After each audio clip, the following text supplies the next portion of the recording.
മസനഗുഡി വഴി ഊട്ടിയിലേക്കൊരു യാത്ര, അതൊരു വല്ലാത്തൊരു എക്സ്പീരിയൻസ് ആണ്. ഊട്ടി അഥവാ ഉദകമണ്ഡലം തമിഴ്നാട്ടിലെ നീലഗിരി ജില്ലയിലെ ഒരു മലയോര പട്ടണവും നഗരസഭയുമാണ്. നീലഗിരി ജില്ലയുടെ ആസ്ഥാനവും ഇതുതന്നെയാണ്. റോഡ് ട്രിപ്പ് ഇഷ്ടപ്പെടുന്നവരാണെങ്കിൽ നിർബന്ധമായും പോയിരിക്കേണ്ട റൂട്ടാണ് മസനഗുഡി വഴി ഊട്ടി.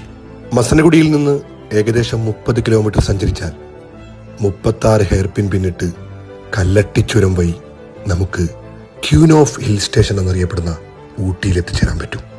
കേരളത്തിൽ